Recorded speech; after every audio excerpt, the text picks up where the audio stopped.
जय हिंद दोस्तों, मैं गगनदीप आप सभी का स्वागत करता हूं हमारे YouTube चैनल जिसका नाम है प्राउड ग्रुप ऑफ एनसीसी पर। और आज की इस वीडियो में हम बात करने वाले हैं एनसीसी कैंप्स की लिस्ट के बारे में कि एनसीसी नेशनल कैडेट कोर के द्वारा पूरे साल भर में कौन कौन से कैंप ऑर्गेनाइज किए जाते हैं। सो बिना किसी देरी के चलिए स्टार्ट करते हैं। सबसे पहले यहाँ पर है एनुअल ट्रेनिंग कैंप या फिर कंबाइंड एनुअल ट्रेनिंग कैंप, जिसको हम एटीसी या सीएटीसी कहते हैं। फिर इसके बाद में कुछ सेंट्रली ऑर्गेनाइज्ड कैंप्स भी होते हैं, जिनमें सबसे पहला नंबर है एनआईसी नेशनल इंटीग्रेशन कैंप या फिर SNIC special national integration camp. Special national integration में क्या स्पेशल होता है? इसमें स्पेशल होती है जगह, वह जगह जहां पर ये कैंप्स कंडक्ट किए जाते हैं, जैसे Leh Srinagar Jammu and Kashmir, Dimapur north eastern region, Barabagh Jaisalmer, Lakshadweep and Port Blair. तो ये स्पेशल जगह की वजह से इन्हें स्पेशल नेशनल इंटीग्रेशन कैंप कहा जाता है। इसके बाद में है लीडरशिप कैंप। लीडरशिप कैंप दो तरीके के होते हैं, one is BLC basic leadership camp and the another is ALC advance leadership camp. इसके बाद में जो तीन कैंप हम बात करेंगे वे हैं थल सैनिक कैंप, नौ सैनिक कैंप एंड वायु सैनिक कैंप, जिनको टीएससी, एनएससी और वीएससी के नाम से जाना जाता है, जो इनकी शॉर्ट फॉर्म होती हैं। ये तीनों कैंप इक्विवेलेंट होते हैं, क्योंकि जो आर्मी विंग के कैडेट्स होते हैं वो थल सैनिक कैंप में पार्टिसिपेट करते हैं, जो नेवी के कैडेट होते हैं वो नौ सैनिक कैंप में पार्टिसिपेट करते हैं, और जो एयरफोर्स के कैडेट होते हैं वो वायु सैनिक कैंप में पार्टिसिपेट करते हैं।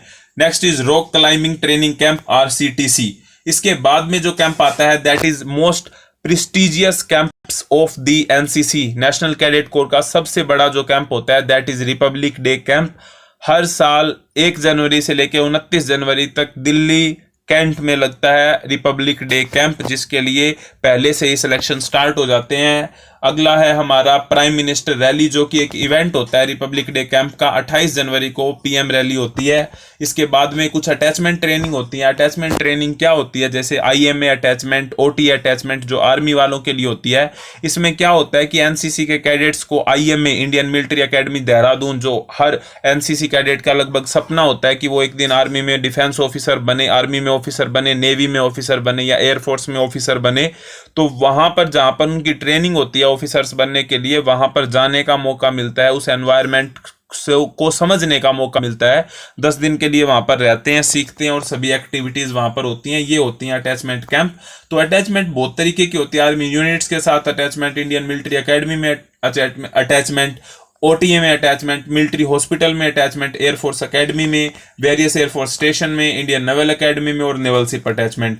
नेक्स्ट इज, क्योंकि एनसीसी है जो वो सोशल सर्विस और कम्युनिटी डेवलपमेंट में भी इंपॉर्टेंट भूमिका निभाती है, एक महत्वपूर्ण भूमिका निभाती है, इसीलिए social service and community development के लिए भी एनसीसी द्वारा कैंप कंडक्ट किया जाता है। इसके बाद में है वाईईपी यूथ एक्सचेंज प्रोग्राम। इसमें यूथ का एक्सचेंज होता है। बाहर के जो कैडेट हैं दूसरी कंट्रीज के, वे हमारे देश में आते हैं, और हमारे देश के जो सिलेक्टेड वाईपी कैडेट्स होते हैं वो दूसरे देश में हमारी कंट्री को रिप्रेजेंट करने के लिए जाते हैं।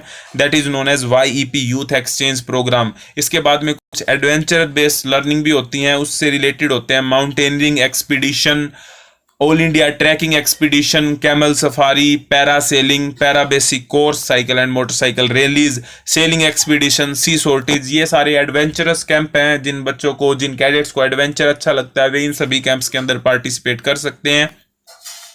उसके बाद में स्पोर्ट्स, क्योंकि स्पोर्ट्स डिफेंस में एक महत्वपूर्ण भूमिका अदा करता है, एक टीम की भावना को पैदा करने के लिए, फिजिकली फिट होने के लिए। तो इसीलिए एनसीसी में भी स्पोर्ट्स पर अच्छा खासा जोर दिया जाता है, जिसमें सबसे पहले कैंप का जो नाम आता है that is NCC national games.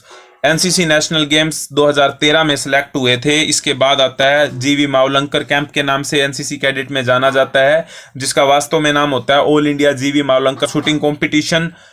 इसमें फायरिंग से रिलेटेड, शूटिंग से रिलेटेड एक्टिविटीज होती हैं, इसी से रिलेटेड सिलेक्शंस होते हैं। नेक्स्ट इज इक्वेस्टेरियन इवेंट, घुड़सवारी।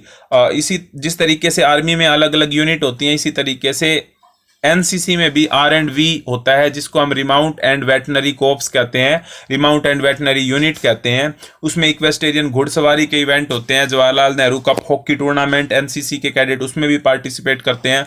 सुब्रतो कप जो फुटबॉल के लिए होता है उसमें भी एनसीसी की टीम जाती है, और सेलिंग रेगेटा जो होता है वो उसमें भी एनसीसी के कैडेट्स जो होते हैं वो पार्टिसिपेट कर सकते हैं। सो ये थी पूरी लिस्ट की एनसीसी के द्वारा कौन कौन से कैंप्स और कौन कौन से एक्टिविटीज पूरे साल के अंदर कंडक्ट की जाती हैं। ये जितना भी डेटा डेटा, ये जितना भी इंफॉर्मेशन आपको अभी मिली है वो एनसीसी की ऑफिशियल वेबसाइट nccindia.nic.in से मिली है। तो ये 101% करेक्ट है। अगर आपको इस तरह की और वीडियो चाहिए तो आप कमेंट बॉक्स में कमेंट करके बता सकते हैं, आपको मिलती रहेंगी डेफिनेटली। अगर आप चैनल को सब्सक्राइब करेंगे और बेल आइकन दबाएंगे तो आपको नोटिफिकेशन मिल जाएगी। अगर आपको ये वीडियो अच्छी लगी है तो आप लाइक कर सकते हैं, और जरूर करिए, मैं तो कहूँगा, क्योंकि उससे मुझे कॉन्फिडेंस मिलेगा ताकि मैं ऐसी और वीडियोज़ आपके लिए बना सकूँ।